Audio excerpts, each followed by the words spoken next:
What's happening, guys? Welcome back to another episode. Today we are getting the Speed 6 ready to get out and drive and try to make sure everything's good to go so we can start tuning. But we got to take care of a couple things before we get started, so stay tuned.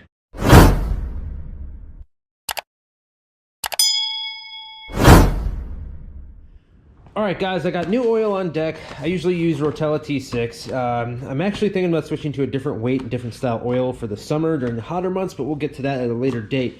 But as you guys know, before we had to crank the car quite a bit, which still was depositing fuel into the oil. Now, direct injection motors normally get some kind of fuel in the oil, but not in the excess amount of when you're cranking the car.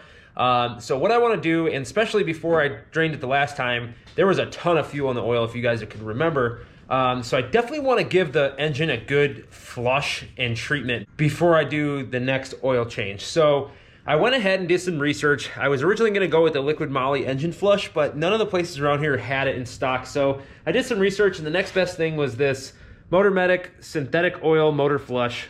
And it's good for, you know, gas motors, turbo cars, all that stuff. And basically it just tells you that you need to add it to the crankcase where you fill your oil on a cold engine and fire it up for about 5 minutes and just let it idle. It'll actually clean through the motor and get any deposits or anything that are in the motor from anything down, and drain your oil so you can do your oil change. So I definitely wanted to just take that extra step to make sure everything is good to go before we start driving the thing around. So we're gonna get to it, guys. I'm gonna pour this stuff in the motor and then let it run for a little bit, drain it out, put some fresh oil in, and then we're gonna get to some driving and hopefully into some tuning. So that'd be fun. So we'll catch you guys back here in a minute. So I got the motor flush. Just says to add the whole thing to a safe oil level. Some say you're supposed to drain some oil out, some say you're not, but you're not driving the car, it's just idling. So I don't think it's gonna do any harm. Just make sure your oil level is at a safe level before you do it. Very thin stuff. You're gonna dump this whole thing in. I checked my oil level before this and it was at the full mark, so we'll dump this in and then we're gonna start the car. Mind you, the engine is cold, it's been sitting. So we're gonna give this a go and see. I mean, it can't hurt anything at all, so it's just a good thing to do, especially with all the issues we were having.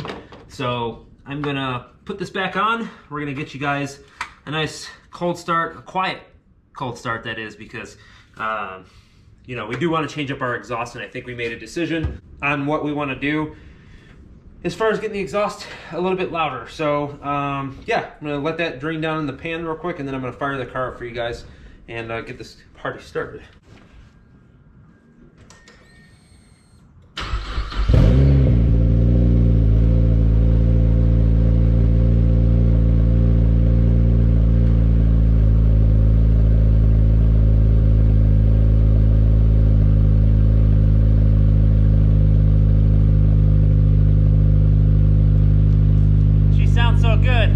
That's all gonna change soon. I'm gonna go ahead and set a timer on my phone for 5 minutes. I'm gonna let it idle. That's all they asked you to do. And then we'll drain the oil for an oil change. Hopefully you guys can see this okay.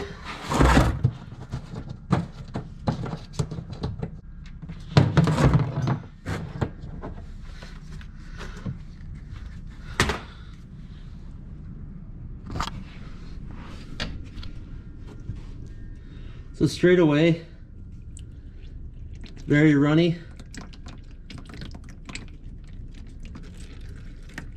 Really dark for had just changed the oil. I mean, I changed it right before we started it. So not terrible, but it is fairly dark. Hopefully this engine cleaner stuff does its job. Still pretty oily, but I think it helped regardless on the whole situation. Pretty cool. Definitely dark. I mean, you guys seen it. I changed my oil in the last episode and we fired it once. and drove it around the block. So definitely pretty dark for head just doing that. Plus a lot of fuel and contaminants in the motor probably still. So pretty cool. Guys, if you're looking for a good oil filter, Napa Wicks filters, or their gold filter, is really good.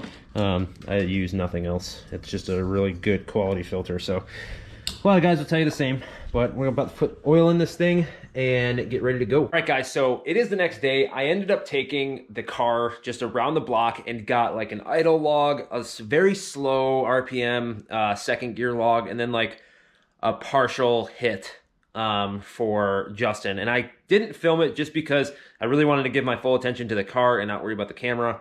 But I sent the logs off and he said everything looks really good. So that's a huge plus. What I am going to do, because he wants another log in third gear from 3,000 RPM to 6,500. So before I do that, I want to definitely make sure that the split second controller has the correct fuel map on it, which I think it does. But with all the, power on, power off, all the craziness we went through, I just want to make sure that the file's not corrupted and then it has a fresh loaded file on it. Just, crossing our T's and dotting our I's here. But we are going to drive the car, and I have to go to Home Depot to get some stuff for the house.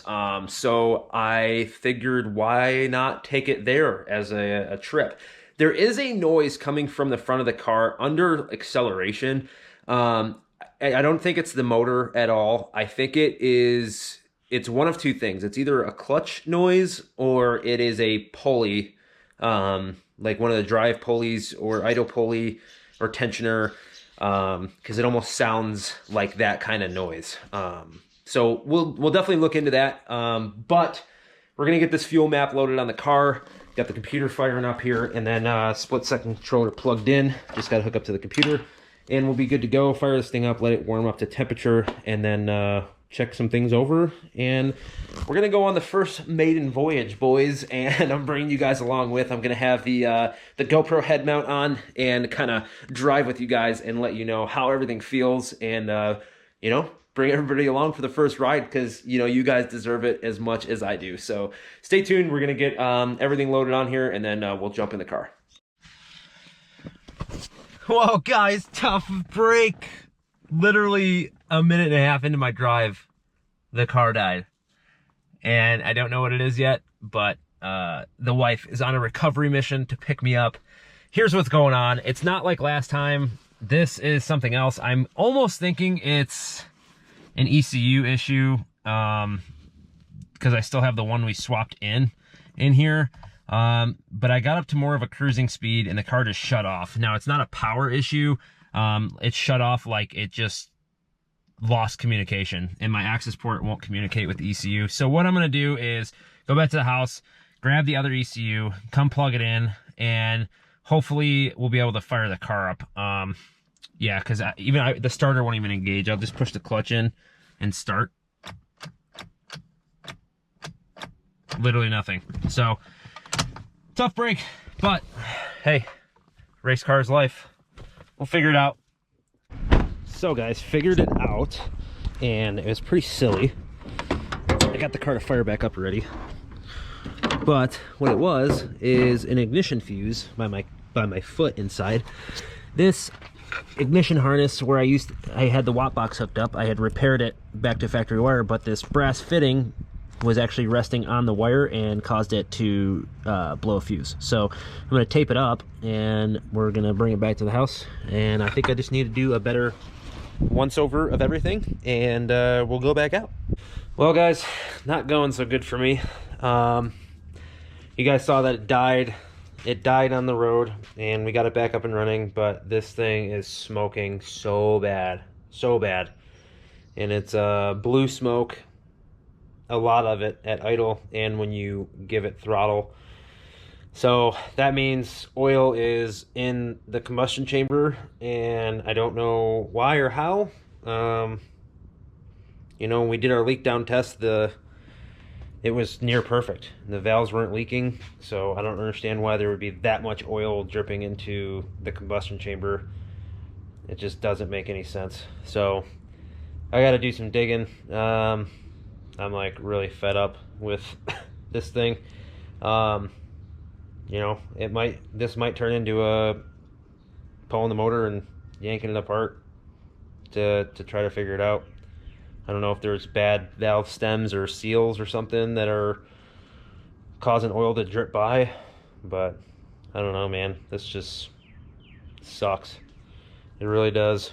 I checked like the oil drain line off the turbo. I checked inside the turbo on both hot and cold side to see if there's any oil in there. There's not. There's no shaft play on it. That's what she said. No time, but she did. No time! Yeah, I mean, I didn't really pull much apart but the valve cover when we were messing with everything.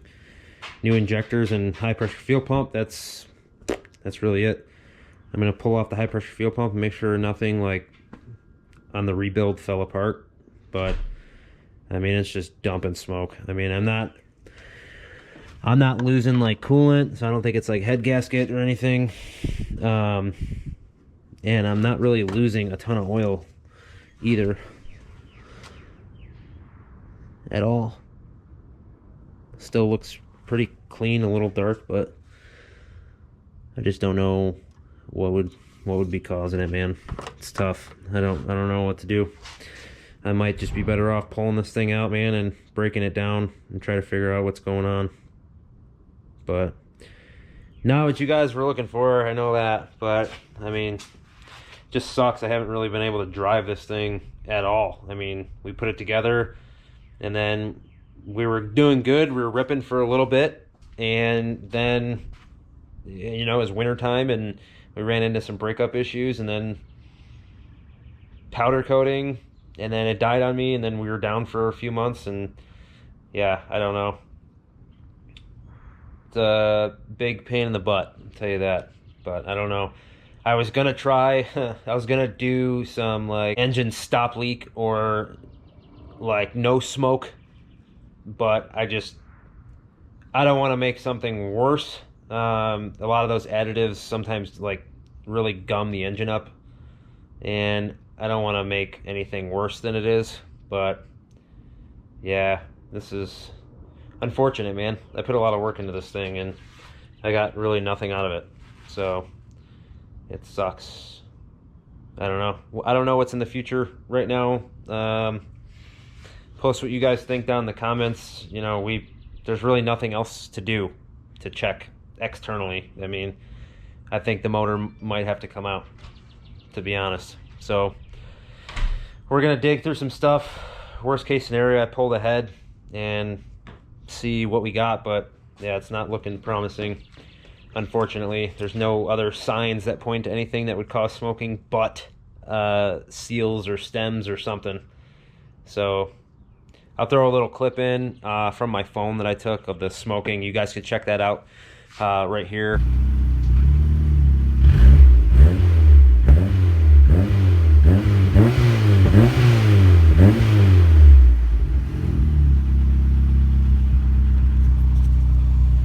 But yeah, I mean, it's bad, and when you drive a little bit and get on it, it kind of clears up.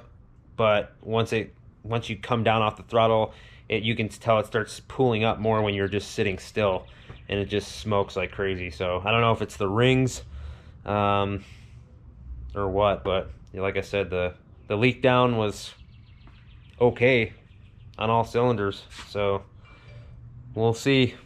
Well, guys, it is the next day. I had some time to think and talk to some people.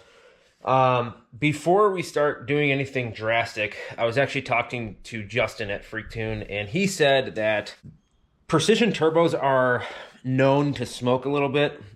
He actually has the same 6062 on his Gen 2, and he had some smoking issues as well, kind of like what I'm dealing with. And he said, I may be having too much oil going to the turbo and it's just smoking. And that's the reason why when I said that I drove it a little bit and got on it, it cleared up and it wasn't smoky as much until I brought it back to the house and it was just kind of sitting here idling. So he said that he added a small restrictor fitting on the oil feed line by the turbo, and that helped his situation a lot. It didn't completely stop smoking, but his car still made great power and is healthy, so he just sent it. So we're gonna start with that. I ordered the fitting on Amazon. It should be here this week, hopefully, and we'll throw that on first and kind of see how that plays out, and really go from there. I want to check over a couple things. I want to take the belt off and check the pulleys, because I want to make sure that the noise I'm hearing is the pulley or not. One of them, not sure. But, you know, I kind of started taking the coupler off, and I was going to get ready to start dismantling stuff, but I put it on pause because I just want to add that oil restrictor right here before we start tearing too much into it, because if that is that silly and it's that the whole time, I'll feel pretty stupid for getting as upset as I did. It just sucks when you put so much work into something and then you can't really enjoy it. But drop some positive vibes down in the comments, guys. I need it. And hopefully we can get this thing going without having to rip the motor out and do a rebuild on this thing, because that's definitely not what I want to do when the summer season is upon us.